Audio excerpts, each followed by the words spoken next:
भगवान श्री राम राजसभा में विराज रहे थे। उसी समय विभीषण वहां पहुंचे। वे बहुत भयभीत और हड़बड़ी में लग रहे थे। सभा में प्रवेश करते ही वे कहने लगे, हे राम, मुझे बचाइए, कुंभकर्ण का बेटा मूलकासुर आफत ढा रहा है। अब लगता है न लंका बचेगी और न मेरा राजपाट। भगवान श्री राम द्वारा ढांढस बंधाए जाने और पूरी बात बताए जाने पर विभीषण ने बताया कि कुंभकर्ण का एक बेटा मूल नक्षत्र में पैदा हुआ था, इसलिए उसका नाम मूलकासुर रखा गया। इसे अशुभ जान कुंभकर्ण ने जंगल में फेंकवा दिया था। जंगल में मधुमक्खियों ने मूलकासुर को पाल लिया। मूलकासुर जब बड़ा हुआ तो उसने कठोर तपस्या करके ब्रह्मा जी को प्रसन्न कर लिया। अब उनके दिए वर और बल के घमंड में भयानक उत्पात मचा रखा है। जब जंगल में उसे पता चला कि आपने उसके खानदान का सफाया कर लंका जीत ली और राजपाट मुझे सौंप दिया है, तो वह भन्नाया हुआ है। भगवन, आपने जिस दिन मुझे राजपाट सौंपा उसके कुछ दिन बाद ही उसने पातालवासियों के साथ लंका पहुंचकर मुझ पर धावा बोल दिया। मैंने 6 महीने तक मुकाबला किया, पर ब्रह्मा जी के वरदान ने उसे इतना ताकतवर बना दिया है कि मुझे भागना पड़ा तथा अपने बेटे, मंत्रियों तथा स्त्री के साथ किसी प्रकार सुरंग के जरिए भागकर यहाँ पहुँचा हूँ। उसने कहा कि पहले धोखेबाज भेदिया विभीषण को मारूंगा, फिर पिता की हत्या करने वाले राम को भी मार डालूंगा। वह आपके पास भी आता ही होगा। समय कम है, लंका और अयोध्या दोनों खतरे में हैं। जो उचित समझते हो तुरंत कीजिए। भक्त की पुकार सुन श्री राम जी हनुमान तथा लक्ष्मण सहित सेना को तैयार कर पुष्पक यान पर चढ़ झट लंका की ओर चल पड़े। मूलकासुर को श्री रामचंद्र के आने की बात मालूम हुई। वह भी सेना लेकर लड़ने के लिए लंका के बाहर आ डटा।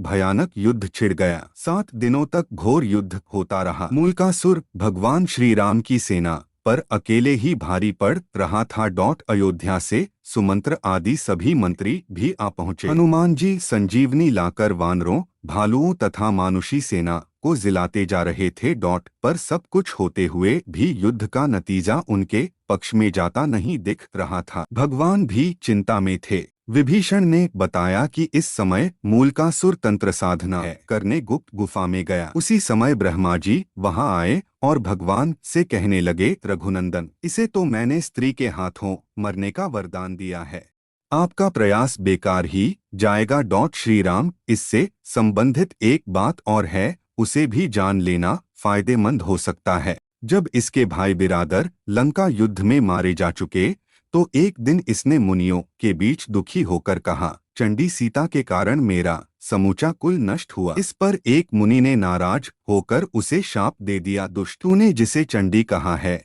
वही सीता तेरी जान लेगी। मुनि का इतना कहना था कि वह उन्हें खा गया। बाकी मुनि उसके डर से चुपचाप चले गए।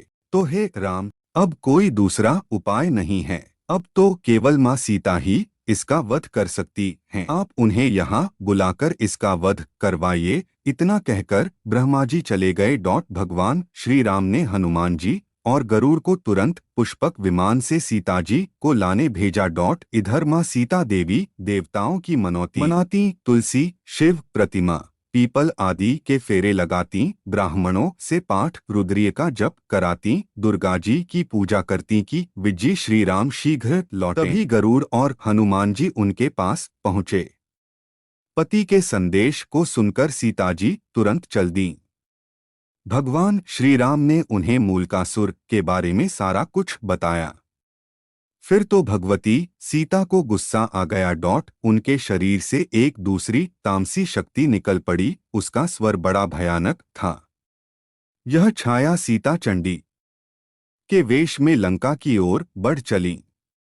इधर श्री राम ने वानर सेना को इशारा किया कि मूलकासुर जो तांत्रिक क्रियाएं कर रहा है, उसको उसकी गुप्त गुफा में जाकर तहस नहस करें। वानर गुफा के भीतर पहुंचकर उत्पात मचाने लगे तो मूलकासुर दांत किटकिटाता हुआ सब छोड़ छाड़कर वानर सेना के पीछे दौड़ा। हड़बड़ी में उसका मुकुट गिर पड़ा फिर भी भागता हुआ वह युद्ध के मैदान में आ गया। युद्ध के मैदान में छाया सीता को देखकर मूलकासुर गरजा, तू कौन? अभी भाग जा, मैं औरतों पर मर्दानगी नहीं दिखाता। छाया सीता ने भी भीषण आवाज करते हुए कहा, मैं तुम्हारी मौत चंडी हूँ। तूने मेरा पक्ष लेने वाले मुनियों और ब्राह्मणों को खा डाला था, अब मैं तुम्हें मारकर उसका बदला चुकाऊंगी। इतना कहकर छाया सीता ने मूलकासुर पर 5 बाण चलाए। मूलकासुर ने भी जवाब में बाण चलाए। कुछ देर तक घोर युद्ध हुआ, पर अंत में चंडिकास्त्र चलाकर छाया सीता ने मूलकासुर का सिर उड़ा दिया और वह लंका के दरवाजे पर जा गिरा। राक्षस हाहाकार करते हुए इधर-उधर भाग खड़े हुए। छाया सीता लौटकर सीता के शरीर में प्रवेश कर गई। मूलकासुर से दुखी लंका की जनता ने मां सीता की जय जयकार की और विभीषण ने उन्हें धन्यवाद दिया। कुछ दिनों तक लंका में रहकर श्रीराम सीता सहित पुष्पक विमान से अयोध्या लौट आए।